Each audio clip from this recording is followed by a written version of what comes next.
பெரண்ட துவையல் ready ஆகிறதுக்கோசம் hi hello மக்கள் எல்லாருக்கும் வணக்கம். இன்னைக்கு நம்ம பார்க்க போது சூப்பரான ரெசிபி, டேஸ்ட் வேற லெவல்ல இருக்கும். பெரண்ட சட்னி, பெரண்ட ஊருக்கு அப்புறம் சொல்லலாம் நீங்க. ஆனா சூப்பரா இருக்கும், வேற லெவல்ல இருக்கும். எப்படி செய்யுதுன்னு பார்க்கலாம். அது வந்து போனுக்கு ரொம்பவே நல்லது, பேக் பெயினுக்கு நல்லது, ஹிப் பெயினுக்கு நல்லது. சோ லேடிஸ்க்கு அத்தனையும் ரொம்ப யூஸ்ஃபுல். வாங்க வீடியோக்குள்ள போகலாம். பெரண்டை சட்னி பண்ணுற பாருங்க. பெரண்டை சட்னிக்கு நான் இந்த மாதிரி கையில் ஆயில் தடவிட்டு இருக்கேன். தடவிட்டு இப்போ நான் எப்படி பெரண்டை க்ளீன் பண்ணுறதுன்னு உங்களுக்கு காமிச்சு கொடுக்குறேன். இது ஆல்ரெடி நான் க்ளீன் பண்ணிட்டு இருக்கேன். நான் இது உங்களுக்கு காமிக்கிறதுக்கு வச்சுருக்கேன். இதை பாருங்கள், இப்படி பிடிச்சிக்கின்னு இந்த மண்ணிலேருந்து வச்சு இப்படி இழுத்திங்கன்னா என்ன இப்படி ஈஸியாக வந்துடும். இல்லை ஆயில் போடாமல் அப்படியே பண்ணிங்கன்னா உங்கள் கையில் ஸ்கின் எல்லாம் அப்படியே கட் ஆகிடும். அதனால இது இந்த மாதிரி ப்ரொசீஜரில் பண்ணணும். இதை பாருங்கள், எவ்வளோ சூப்பராக இருந்துச்சு பாருங்க. என்னோட எக்ஸ்பீரியன்ஸ் வச்சு சொல்கிற மக்களே, என்னத்துக்கு ஆயில் அப்படின்னு சொல்லிட்டு ட்ரை பண்ணேன். கை எரிஞ்சிச்சு பாருங்க, பயங்கரமாக கட் ஆகும் உங்களுக்கு. அது சாஃப்ட் ஸ்கின்னு ஃபுல் கட் ஆகிடும். அப்புறமா நீங்கள் ஒரு 1 வீக் எந்த வேலையும் செய்ய முடியாது. எரிஞ்சிச்சு. ஐயோ ஏந்தா பரண்டியோ தொட்டணுன்ற மாதிரி இருந்துச்சு. அதனால நீங்கள் சொல்கிற மாதிரி ஃபாலோ பண்ணுங்க. அதே மாதிரி இது க்ளீனாக கழுவிட்டு எல்லாம் கரெக்டாக பண்ணிங்கன்னா கழுவிட்டு நான் உங்களுக்கு எல்லாமே 1 by 1 மெத்தடாக காமிச்சு கொடுக்குறேன் எப்படி பண்ணணுன்ட்டு. இது ஆக்சுவலாக புளியில் ஊற வைக்குவேன் நான். புளி தண்ணியில் ஊற வச்சேன்னா அந்த உங்களுக்கு அறுப்பு அந்த எரிச்சல் சாப்பிடும் போது கூட உங்களுக்கு ஒன்றும் ஆகாது. நான் எப்படி பண்ணுறதுன்னு காமிக்கிறேன்.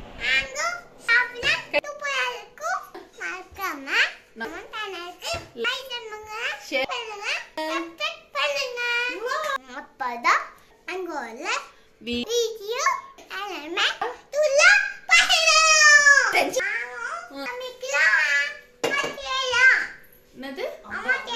அங்க அம்மா செய்யறாங்களா? சரி, அம்மா ஜல்தி பசிக்கு செயின் தர சொல்லு. சரி பேபி, ஓகே பேபி, நான் சொல்றேன். அப்போ போடலாம். ஃபர்ஸ்ட் வச்சு லோ ஃப்ளேம் வச்சுட்டு ஆயில் ஆட் பண்ணிக்கலாம். பூண்டு, வெங்காயம், காரம் எந்த அளவுக்கு ஒரு காரம் கம்மியாக சாப்பிடுவாங்க. நம்மளுக்கு காரம் எந்த அளவுக்கு வேணும், நான் ஒரு 12-13 காஞ்ச மிளகாய் சேர்த்துக்கிறேன். ஏன்னா எனக்கு காரம் இந்த அளவுக்கு போதும். தக்காளி சாப்பிடக்கூடாது, ஓகேவா? காரம் இந்த அளவுக்கு நம்மளோட வெங்காயம் பூண்டு வதங்கினுக்குது பாருங்க. நம்ம பெரண்டை துவையல் ரெடி ஆகிறதுக்கோசம் பெரண்டைய புளி தண்ணியில ஊற வச்சிருக்கோம். இந்த பாருங்க, லெமன்ல ஆஃப் சைஸ் மாதிரி எடுத்துக்கிறேன் நான். இந்த அளவுக்கு போடு. கை சூடு வச்சுக்கோங்க, உஷாராக செய்யணும். காஞ்ச மிளகாய் சேர்த்துக்கிறேன், நல்லா வதக்கிக்கலாம். தக்காளி சேர்த்துக்கலாம். நல்லா வதக்கிக்கலாம். பெரண்டை நம்ம சேர்த்து முன்ன இந்த புளி தண்ணியில் ஊற வச்சிடணும். நம்சில் எடுக்கும். இது கருணக்கிழங்கு அஞ்சா எப்படி நம்சில் எடுக்கும் அந்த மாதிரி இது நம்சில் எடுக்கும். நான் புளியில் ஊற வச்சிட்டேன் கொஞ்ச நேரம். இப்போ நான் இந்த அரிசி இதில் எடுத்துக்கிறேன். நல்லா வதக்கணும். வதக்கதான் சுருங்கிடும். அது சுருங்கிட்டு உங்களுக்கு நீங்கள் நல்லா இவ்வளோ போட்டால் இவ்வளோ தான் வரும். நல்ல டேஸ்டாக இருக்கும் உங்களுக்கு. பாருங்க மக்களே, சூப்பராக வதங்கினுக்குது. இன்னும் நல்லா வதங்கணும். எவ்வளோ வதக்க விட்றீங்க அப்போ தான் அது நம்ச்சிலெல்லாம் எடுக்காது. ஏன்னா சாப்பிட்ற பொருளெல்லாம் பொறுமையாக செய்யணும் நம்ம. பாருங்க மக்களே, பெரண்டை சுருங்குற அளவுக்கு நல்லா வதக்கியாச்சு.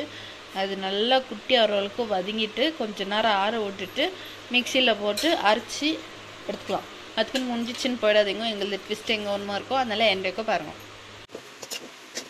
வறுத்து பொடி பண்ணி வச்சு சீரகத்தூள் சேர்த்துக்கிறேன் நான். இப்போது 1 டேபிள் ஸ்பூனு நான் வந்து சீரகத்தூள் சேர்த்தேன் இல்லையா. இப்போ 1 ஸ்பூனு காஷ்மீரி சில்லி பவுடர் சேர்த்துக்கிறேன். ஏன்னா இதில் காரம் கம்மி தான், அதனால 1 ஸ்பூன் சேர்த்துருக்கேன். அளவுக்கு உப்பு சேர்த்துக்கலாம். இப்போ இதை நம்ம ஃபைன் பேஸ்ட் பண்ணிக்கலாம் மக்களே. பாருங்க, நான் வதக்குனேன் இல்லைங்களா, அதே கடாயில் எண்ணெய் சேர்த்துருக்கேன். கொஞ்சம் கடுகு சேர்த்துக்கலாம். கடுகு சேர்த்துக்கினேன். வெங்காயம் சேர்த்துக்கலாம். கடுகு பொரிஞ்சிடுச்சு. இப்போ நான் வந்து இப்போ அரைச்சி வச்சோம் இல்லைங்களா, அது சேர்த்துக்கிறேன். பெரண்டை துவையல் சேர்த்துக்கலாம். அப்படியே நல்லா சுண்ட வறுக்க வேண்டும். நல்லா வதக்குனீங்கன்னா எண்ணெய் இவ்வளோ ஓடுமான்னு கேட்டிங்கன்னா தேவைதான். ஏன்னா அப்போதான் அது கெடாம இருக்கும். கெடாது. ஒரு 20 நாள் 1 மாதம் கூட வச்சுன்னு சாப்பிடலாம் ஃப்ரிட்ஜில், கெடாது. இது நீங்கள் சாப்பாடு கூட போட்டு பெசிட்டு சாப்பிடலாம். சாப்பாட்டுக்கு, சப்பாத்திக்கு, தோசைக்கு, இட்லிக்கு எல்லாத்துக்கும். வாசனை கும் கும் கமாகம். ஊர்காலாம் எப்படி நம்ம இது பண்ணுறோம் அந்த மாதிரி மெத்தடில் நம்ம இப்போ கலரலாம். பாருங்க மக்களே, சூப்பராக எப்படி அப்படி இருக்குதா? இப்படி நம்ம என்ன பண்ணணும், இப்படி எடுத்துட்டு அப்படி சாப்பிட்டுட்டு பாருங்க, அது காம்பினேஷன் இப்போ தோசை ரெடி ஆகினுக்குது. வாசனை குமா குமாந்து மக்களே. பாருங்களே, இது என்ன பண்ணுறோம் சொல்லுங்க. தோசை இப்படி போட்டு அது கிரேவியில் எப்படி டிப் பண்ணி படாமல் இப்படி உங்களுக்கு காமிச்சிட்டு. இது குக் ஆச்சுன்னு எப்படி தெரியுது உங்களுக்குனாக்கா, நான் ஊற்றின எண்ணெய் அத்தனையும் மேலே திரண்டு வரும் பாருங்க. இப்படி நல்லா திரண்டு வருது பாருங்க. அப்போது இது குக் ஆயிடுச்சுன்னு அர்த்தம். ஏன்னா ஆல்ரெடி நம்ம வதக்கியிருக்கிறோம் இல்லைங்களா, அது இப்போ அது பாதி அப்போவே குக் ஆகிடும். இப்போ மீதி ஃபுல்ஃபில் ஆகிடும். நம்ம தோசை கிறிஸ்பியாக வேறு லெவலில் ரெடி ஆகிடுது. எண்ணெய் சூப்பராக மேலே வந்துக்குது பாருங்க மக்களே. நீங்களும் மறக்காமல் இந்த ரெசிபியை ட்ரை பண்ணிட்டு ஃபுல்லாக வீடியோ எண்ட் வரைக்கும் பாருங்க. இந்த புளிப்பாக சாப்பிட்றவங்கோ, இந்த மாதிரி கிரேவி இஷ்டப்படுறவங்கோ கண்டிப்பாக ட்ரை பண்ணணும்னு நான் சொல்லுவேன். ஏன்னா எங்களோட கை பக்குவம் அடி தூள் வேற லெவல். பாருங்க, நான் சொன்ன மாதிரி தோசை அப்படி புட்டுமா நல்லா கிறிஸ்பியாகுது பாருங்க. பயங்கர கிறிஸ்பியாகுது. இந்த பாருங்க, நல்லா பாருங்க, பார்த்துன்னே இருங்க. அப்படி எடுத்தம்மா பாருங்க, வேற லெவல். குடுமா சூப்பராகுது மீ. சரி, நான் ஃபஸ்ட்டு சாப்பிட்ற மக்களே, நீங்கள் மறக்காமல் இந்த ரெசிபியை ட்ரை பண்ணிட்டு எப்படி இருந்துச்சு நம்ம கமெண்ட் பாக்ஸில் கமெண்ட் பண்ணுங்க.